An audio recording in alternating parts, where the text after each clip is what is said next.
और धर्मशील ज्ञानी गुणवंता मिथिला के लोग हैं। धर्मशील ज्ञानी गुणवान संत और संत धनुष तोड़ने वाले की आरती उतार रहे हैं। करें आरती पूर्ण नारी और देह छावर वित्त विसारी। माने संतों की दृष्टि में धनुष तोड़ने वाला अच्छा है, धार्मिक है, सदाचारी है। और सबसे बड़ी बात तो यह है कि संतों की बात को तो भगवान भी महत्व देते हैं, क्योंकि भगवान स्वयं कहते हैं कि मोते अधिक संत करे लेखा। भगवान संतों को महत्व देते हैं और संत धनुष तोड़ने वाले को महत्व दे रहे हैं। तो संतों की दृष्टि में धनुष तोड़ने वाला अच्छा है, लेकिन परशुराम जी की दृष्टि में धनुष तोड़ने वाला शत्रु। कौन सा धरातल है, कौन सा दृष्टिकोण है जिसके अनुसार परशुराम जी महाराज धनुष तोड़ने वाले को अपना शत्रु मान रहे हैं। धनुष के टूटने में कोई बुराई नहीं है, कोई अनुचित कार्य नहीं है, कोई अधर्म नहीं है। यदि धनुष अब नहीं टूटता तो राजा जनक की पुत्री का विवाह नहीं हो पाता। क्यों? क्योंकि राजा जनक ने ये प्रण किया था कि जो धनुष तोड़ेगा उसी के साथ सीता का विवाह होगा। तो धनुष यदि नहीं टूटता तो प्रण के अनुसार अब जनक की पुत्री का विवाह नहीं हो पाता। और किसी की पुत्री का विवाह हो जाए ये तो बड़ी अच्छी बात है, मांगलिक कार्य है, धार्मिक कार्य है, सब प्रसन्न है। तो जब सब प्रसन्न है तो आप महाराज प्रसन्न हो जाओ, कायमा काट की बातें कर रहे हो। धनुष टूटने पर भी क्रोध है, आज तो एक ही टूटा है। मैंने अपने बचपन में न जाने कितनी धनुषियां तोड़ी, तब आपने कभी ऐसा क्रोध नहीं किया। तो क्या इस धनुष से आपको ममता है? बहुत तोड़ी लड़काई, लेकिन कबू न असर स्कीम गोसाई। कभी आपने ऐसा क्रोध नहीं किया जैसा क्रोध आप आज कर रहे हैं। तो क्या इस धनुष से ममता? और यदि ममता है तो यही धनुष पर ममता की हेतु, इस धनुष पर आत्म ममता का हेतु क्या है वह मैं जानना चाहता हूं। और चाहता ये वैसे भी बहुत थोड़े लोग बैठे हैं, उसमें भी कुछ लोग यहाँ 2 लोग बैठे हैं, तो 2 वहां बैठे हैं, तो 2 वहां बैठे हैं। तो आपको लोग बैठना है तो थोड़ा समीप में बैठो, तो बोलने वाले को भी ये लगे कि हमारी बात 10, 20, 50 लोग सुन रहे हैं, है ना? तो बोलने में भी अच्छा लगे। वही तलवारों के बीच में घट घट होकर के चक चक बोलने वाले व्यक्ति पिता बड़ा उदार है, बड़ा विद्वान है, बड़ा ब्राह्मण शरीर है, विश्व की संस्कृति का पुजारी है तुम्हारा पिता। मेरे सामने तुम्हारा भाई आया राजकुमार, उसने बड़े ही मधुर शब्दावली में कहा था कि नाथ समुधन भंजन निहारा हुई है कोई दास तुम्हारा।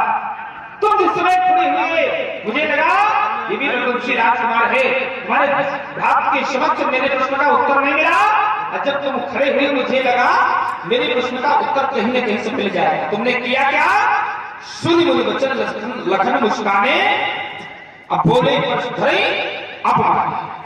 आचार्यों के घर में पले हो, आचार्य वशिष्ठ की पाठशाला में रहे, कम से कम समाज में बोलना तो सीख लिया होगा राजकुमार। ये संसार की मर्यादाएं हैं, संसार समाप्त हो जाए कोई अस्तित्व नहीं। अगर घर में, पास में, पड़ोस में, समाज में मर्यादा और संस्कार नहीं होंगे तो कोई महत्व नहीं रहेगा, क्योंकि पूरा का पूरा संसार मर्यादाओं पर ही आधारित है और मर्यादा के बल पर ही चल रहा है। मर्यादा जाके संसार। लक्ष्मण कुमार का कथन आया, हमने कहा कि जिस किसी के द्वारा धनुष का खंडन किया गया है, जिस किसी भी के व्यक्ति के द्वारा, वो कौन है? सहस्त्राराव की शरण हमारा शत्रु। तो लक्ष्मण को ये बात अच्छी नहीं लगी। बोले आपने कहा है कि यहाँ तो सभी राजा हैं, सब माने जाएंगे, अगर नहीं बताएगा तो उसका कारण यह है राजकुमार, अगर किसी कक्षा में बहुत से विद्यार्थी बैठे हुए हैं और कक्ष निरीक्षक जब पहुंचता है, अब मान लीजिए किसी विद्यार्थी ने कोई अपराध कर दिया और उसको पता नहीं है कि किसने किया है, तो उसको अगर जानकारी करना है तो निरीक्षक के द्वारा कोई ना कोई दंड निर्धारित करना पड़ेगा, जिस कारण से वो समक्ष खड़ा हो या बाहर निकल करके चला। तो जब निरीक्षक पहुंचेगा, अब विद्यार्थी सभी बैठे हैं, अब कोई अपराध को बताने वाला नहीं है, न कोई स्वीकार करने वाला है, तो वहां पर क्या करना पड़ेगा? कोई न कोई दंड निहित करना पड़ेगा। वही यहां पर है राजकुमार, तोड़ा एक के द्वारा गया है और छिपाया अनेक के द्वारा गया है। और नियम ये है कि अपराध करने वाला व्यक्ति इतना बड़ा दोषी नहीं होता जितना बड़ा दोषी उसका समर्थक होता है, अपराध को कराने वाला। तो तोड़ा एक ने और छिपाया अनेक ने, इसीलिए कहना पड़ा कि न तो मारे गए हैं सब। तो लक्ष्मण कुमार का कथन आया कि धनुष तोड़ने वाला ऐसा व्यक्ति है कि इस मिथिला में जितने भी लोग हैं वो लोग बताया कि नरनाथ स्वभाव शुचि क्षमता, ये सब क्या कर रहे हैं? उसकी प्रशंसा कर रहे हैं, उसकी जय जयकार कर रहे हैं। तो राजकुमार ये जितने लोग हैं उसकी प्रशंसा कर रहे हैं, उसकी जय जयकार कर रहे हैं। ये सब है कौन? ये कहीं ना कहीं से ये व्यवहार उनके अनुकूल होगा।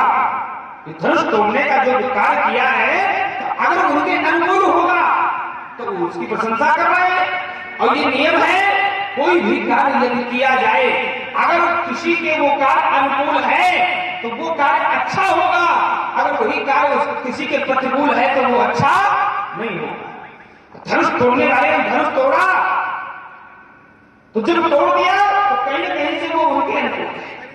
उन्होंने प्रशंसा किया तो वो अपने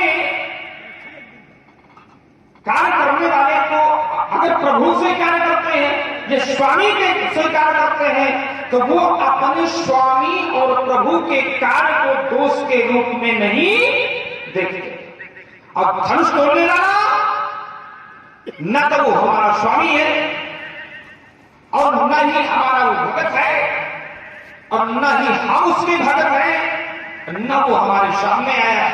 अगर सामने नहीं आया तो राजकुमार हमारा दोष है कि वो हमारा शत्रु होगा। कैसा शत्रु? शास्त्रा बाहु शरण शास्त्र बाहु समसो रिप मोरा। और लक्ष्मण कुमार के द्वारा कहा गया बहुत धनी तोरी लड़का, मैंने अपने जीवन काल में बहुत सी धनुषियां तोड़ डाली। तो पहला कथन यह है कि अगर तोड़ डाला था तो उन्हें तोड़ना नहीं चाहिए। जिस वस्तु का उत्थान किया गया है उसका कभी विनाश नहीं करना चाहिए। अगर तुमने तोड़ डाला था तो तुम्हें समाज के सामने ये नहीं कहना चाहिए कि मैंने तोड़ डाला है। समाज में अगर कोई खड़ा हो जाए कहने लगे मैंने अपने जीवन काल में इतने लोगों का वध कर दिया, इसका मतलब ये है कि वो समाज को कहीं कहीं से बताने की चेष्टा करता है, जलाने की चेष्टा करता है कि मेरा जीवन चरित्र कैसा है, इसलिए मेरे जीवन काल में कोई मौका नहीं आता। समझा रे राजा के लड़के, रे पालक कालवश बोलत तो ही न संहार धन ही सब कुलार धन ये बड़े। आप कहते हैं लक्ष्मण तुम काल के वश में हो ना महाराज, काल हमारा काल बाका नहीं कर सकता है। क्यों? अकाल मृत्यु वो मरे जो काम करे चांडाल का, और काल उसका क्या करे जो भक्त हो भगवान। तो जहां भगवान की कृपा है वहां काल बाल बाका करने वाला नहीं है। और फिर लक्ष्मण का तो बाल बाका बिल्कुल नहीं कर सकता। क्यों? यदि काल में हमारे सामने आ जाएगा तो आचार्य कहते हैं कौशलेश सुत लक्ष्मण रामा और कालम जीत सके संग्राम। हम काल को भी जीत सकते हैं, तो काल हमारा बाल बाका नहीं कर सकता है। एक बात। दूसरी बात, परशुराम जी हमसे बता रहे हैं कि तुम्हारे पिताजी ऐसे हैं, तुम्हारे भाई ऐसे हैं, अब तुम्हें मर्यादा का ज्ञान नहीं है तो कम से कम बोलना तो सीख लेते। हमारा अपमान कर रहे हो। तुम्हारे पिता ब्राह्मणों की सेवा करते थे, तुम्हारे भाई ब्राह्मणों की सेवा करते हैं और तुम ब्राह्मणों का अपमान कर रहे हो। लेकिन महाराज यदि हम आपका अपमान करना लक्ष्मण का उद्देश्य होता तो फिर ये न होता कि विश्वामित्र मिले पुण्याई और पद सरोज मेले। हमने तो पहले किया है सम्मान और अपमान हमने तब किया है जब धनुष तोड़ने वाले को आपने अपना शत्रु माना। और धनुष तोड़ने वाला हमारा भगवान है, जैसे भगवान शंकर आपके भगवान है, परशुराम जी किसके लिए खड़े हैं? शंकर जी का पक्ष लेकर के। क्यों? क्योंकि शंकर जी का धनुष टूटा है। तो जैसे आप अपने भगवान के लिए खड़े हैं, ठीक वैसे ही धनुष तोड़ने वाला हमारा भगवान है, जिसने धनुष तोड़ा। और हमारे भगवान को आप शत्रु कहोगे, हमारे भगवान से यदि आप लड़ाई लड़ने की बात करोगे तो बदले में क्या आप आरती उतारेंगे? सेवक का ये कर्तव्य नहीं है कि भगवान का कोई विरोध करे, स्वामी का कोई विरोध करे तो सेवक कभी शांत होकर के नहीं सुनेगा, वो उठ के विरोध करेगा।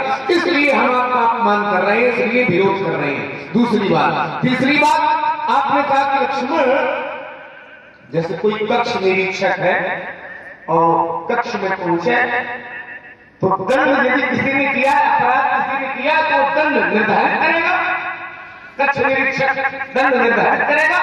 लेकिन सोचने वाली बात यह है कि विद्यालय में यदि विद्यालय के प्राचार्य ही अपने विद्यार्थियों से ये कहे कि ये काम जो विद्यार्थी कर देगा उसको हम ये पुरस्कार देंगे, ध्यान देना जरा, विद्यालय में यदि प्राचार्य जी ही ये कहे कि जो विद्यार्थी ये काम कर देगा उसको हम ये पुरस्कार के रूप में देंगे।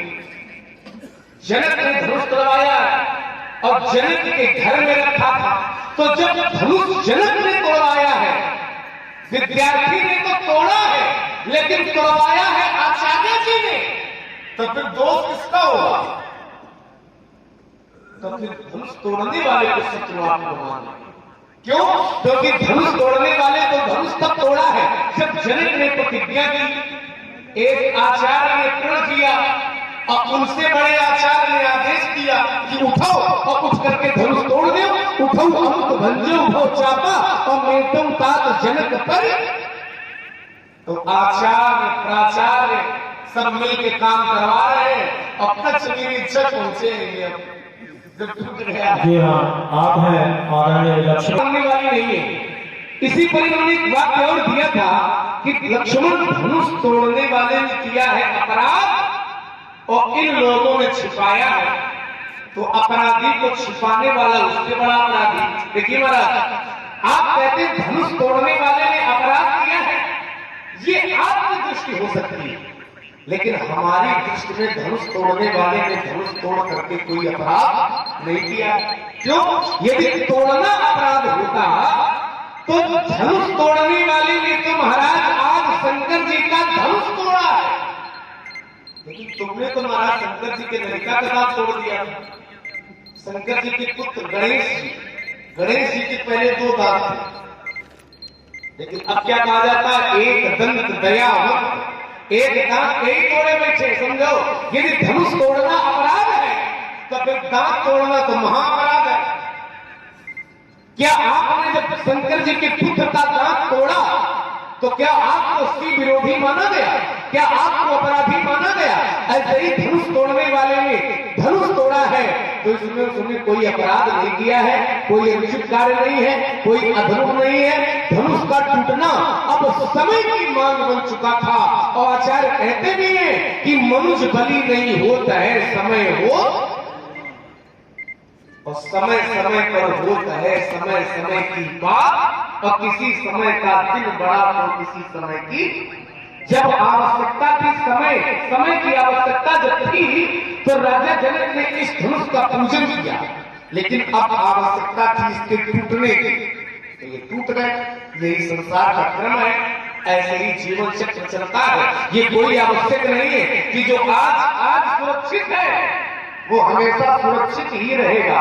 ये संसार का नियम है कि सुख पाता रहा जो सदा जग में, उसे अंत समय दुख पाना पड़ा, पछताया नहीं जो जीवन में, उसे अंत समय पछताना पड़ा। और जो फूल खिला उपवन में, उसे अंत समय मुरझाना पड़ा। और है विधि का अटल विधान यही कि जिसे आना पड़ा उसे तो इसको स्वीकार करना। मैं अपनी बात रोकता। बढ़िया। यानी लक्ष्मण कुमार के कथनानुसार कि धनुष टूट गया, राजकुमार धनुष टूट जाने का विरोध नहीं है। लक्ष्मण कुमार बता रहा है कि वो टूट गया है। सुख पाता रहा जग में जो सदा, दुख पाना पड़ा। अगर सुख मिला है तो दुख भी है, आया है सो जाएगा, ये संसार का नियम है। जो जन्मे सो निश्चय नासा, जिसका जन्म है उसका नाश भी है, और जो नाश है सो पुनः प्रकाशा। और अगर वो जन्म के बाद मृत्यु को प्राप्त हुआ है, मृत्यु के बाद फिर उसको जन्म लेना पड़ा है। ये तो राजकुमार संसार का नियम है।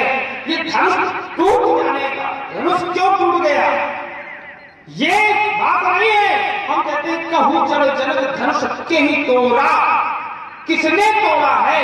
लड़ाई हमारी है धनुष तोड़ने वाले की, धनुष तो नहीं है। धनुष टूट गया है, टूट जाए।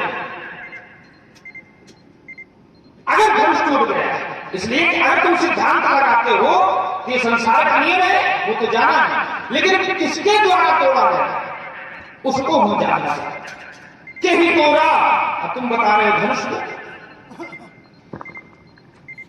तो राजकुमार विशेषता यह है कि किसके द्वारा तोड़ा गया, और जिसके द्वारा तोड़ा गया है और वो कौन है, उसको हमने अपना शत्रु माना है। तो लक्ष्मण कुमार ने कहा कि धनुष तोड़ने वाला हमारा भगवान है, जैसे शंकर जी आपके भगवान है। यानी धनुष तोड़ने वाला तुम्हारा भगवान है, तुम्हारा स्वामी है। एक और अभी कह रहे थे कि मैं ऐसे इसलिए अपमान किया, लक्ष्मण कुमार कह रहा है, और एक और कहता है वो मेरा स्वामी है, मेरा भगवान है। तो अगर स्वामी है, भगवान है, तो जो भी तुमसे श्रेष्ठ है तो तुम्हें उनकी बात को स्वीकार करना चाहिए। तुमसे जो बड़े हैं वो सामने आकर हाथ जोड़ रहे हैं और तुम ताल ठोक रहे हो, यही तुम मर्यादा के अनुकूल कार्य कर रहे हो। खाली तुम बता रहे हो, उसको स्वीकार नहीं कर रहे हो। अगर अपने से ज्येष्ठ को, अपने से श्रेष्ठ को तुम मानते हो तो उनको मानते हो तो उनकी भी मानना। खाली उसको मानने से काम नहीं चलता, खाली भगवान को मानने से काम नहीं चलता, भगवान की मानना चाहिए। भगवान को तो सभी मानते हैं, पर भगवान की कोई नहीं मानता।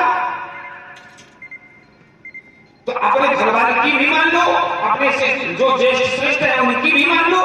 तो बोले महाराज ये धनुष टूट गया, कैसे टूट गया? जैसे आपने भगवान शंकर के पुत्र गणेश का दांत तोड़ा, वैसे धनुष तोड़ने वाले ने ये धनुष तोड़ दिया। तो राजकुमार ये जो धनुष था वो दिव्य था, अलौकिक था और संसार में पूजनीय था, जिसके द्वारा परहित का कार्य किया गया, जिसके द्वारा मानवता की रक्षा की गई, वो धनुष को तोड़ करके पृथ्वी में फेंक दिया गया। सबसे बड़ा अपराध तो ये कर दिया गया। अगर किसी के बल पर कोई त्रिभुवन का विजेता बन जाए, यशस्वी बन जाए और उसी को अपमान करके पृथ्वी पर फेंक दिया जाए, तो ये अनुचित कार्य हो गया। तो हमारे कहने का तात्पर्य है, और इस धनुष को तोड़ करके त्रिभुवन का विजेता बन गया और उसकी समता तुम गणपति के दंत से करते हो, लेकिन वो हो नहीं पाएगी। कारण कि जो गजानन का दंत है वो हम दोनों के द्वारा आपस में युद्ध में युद्ध में मैंने उसके राज का खंडन कर दिया। यहां इस धनुष ने युद्ध नहीं किया, धनुष तो केवल शांत था, वो टूटा नहीं, उसको तोड़ा गया है। और वहां पर दांत अगर टूटा तो युद्ध करने में टूटा, और दंत टूटने के बाद अब कहीं से नाम दे दिया गया एक दंत, तभी से नाम भी हो गया एक दंत। और उस टूटे हुए दांत से कहीं न कहीं से कोई ना कोई परोपकार किया गया है, परहित किया गया है। और धनुष से क्या किया गया? कुछ भी नहीं किया गया। और संस्कार और मर्यादा लक्ष्मण कुमार बताया, कहता हम आए महाराज, और जैसे आए तो चरणों में मेल दिए गए। विश्वामित्र जी आए और चरणों में मेला। तो राजकुमार एक होता है चरणों में प्रणाम करना, एक होता है मेले दो भाई। मेले का मतलब क्या होता है? इसका मतलब तुम कहीं कहीं से पहले से उद्दंड रहे, तभी तुम्हें मेरा नाम पड़ा। भाई जो शिष्टाचार होता है बालक, उसको मेरा नहीं जाएगा। वो स्वयं से जाकर के अभिवादन करने लगेगा, अपने ज्येष्ठ से अपने श्रेष्ठ के समक्ष झुक जाएगा। यहाँ क्या है कि विश्वामित्र मिले तो नहीं आई, अपद सरोज मेले दो भाई। लक्ष्मण को आपने एक बात और कहा कि हमें कभी काल नहीं, राजकुमार इस संसार में जो भी आया, तो संसार में आने वाले को जिसका जन्म है तो उसका विनाश भी है। कहीं न कहीं से काल उसको ग्रसित करता है, काल अपना ग्रास बनाता है, ये संसार का नियम है। लेकिन जो भगवान का भक्त होगा, जो परमात्मा में मिलकर के रहेगा, उसके जीवन में कभी काल व्यापक नहीं हो सकता। बाकी इस संसार में अगर आया है तो संसार में रह करके उसको कहीं न कहीं से काल भी ग्रास बनाता है और ग्रसित करता है। ये तो बात मेरी थी महाराज। हमने ये पहले ही कहा था कि काल उसका कुछ नहीं बिगाड़ सकता है जो भक्त भगवान का, और हम अपने भगवान के लिए खड़े हैं। लक्ष्मण अपने लिए तो विरोध कर नहीं रहा है, लक्ष्मण अपने भगवान के लिए खड़ा है। और आपने भी वही बात कर दी तो आपने हमारी पूरी बात मान ली। बात तो यही थी भाई कि जो भगवान का भक्त है काल उसका बाल बांका नहीं कर सकता। अब एक प्रमाण भी अंदर से आपको दे दे, जो भगवान का भक्त है वहां काल का प्रभाव नहीं पड़ेगा। भगवान स्वयं कहते हैं कि कबहू काल न व्यापी तो ही और सुमिरिस भजे सुनिरंतर मोही नाथ सुना मैं अस शिव पाई और महाप्रलय नाश तो नहीं। तो कहने का तात्पर्य ये कि हम भगवान के लिए खड़े हैं, और जब भगवान की कृपा हम पर है तो काल हमारा बाल बांका नहीं कर सकता। एक बात। दूसरी बात, अब ये बात आपकी निकल करके आई कि जो भगवान से जुड़ा है, क्या मेरा जरा इन्होंने कहा वैसे संसार का ये नियम है कि जिसको आना पड़ा उसको जाना पड़ेगा, प्रत्येक व्यक्ति को काल का ग्रास बनना पड़ेगा, लेकिन जिस पर भगवान की कृपा है वो काल के प्रभाव में नहीं आएगा। धनुष पर यदि भगवान की कृपा होती तो धनुष बच गया, यही समझ लो जरा। धनुष पर भगवान की कृपा होती, शंकर जी का धनुष है और शंकर जी महाकाल है, वो चाहते तो बचा लेते। यदि भगवान की कृपा धनुष पर होती तो धनुष नहीं टूटता, और धनुष यदि टूट गया है तो कहीं न कहीं इस धनुष पर भगवान शंकर की कृपा नहीं है। तो जब भगवान शंकर की कृपा नहीं है तो धनुष को जाना पड़ा है, तो जिस पर भगवान की कृपा नहीं है उसको तो फिर मरने से कोई बचा है ना। जिस पर भगवान की कृपा नहीं है उसको तो फिर जाना ही पड़ेगा, और जिस पर भगवान की कृपा है उसको चाहे कोई कितना भी मिटाने का प्रयास क्यों न करे। यदि कृपा होती धनुष पर तो चाहे कितना प्रयास किया जाता, लेकिन धनुष टूटने वाला नहीं होता। जैसे एक भक्त पर भगवान की कृपा थी, प्रहलाद को मारने का न जाने कितना प्रयास किया गया, कभी पहाड़ से फेंक दिया गया, कभी जल में डाल दिया गया, कभी सर्पों की कोठरी में बंद कर दिया गया, कभी जहर का पान कराया गया, कभी होलिका आग में लेकर के बैठ गई। प्रयास बहुत किया गया, लेकिन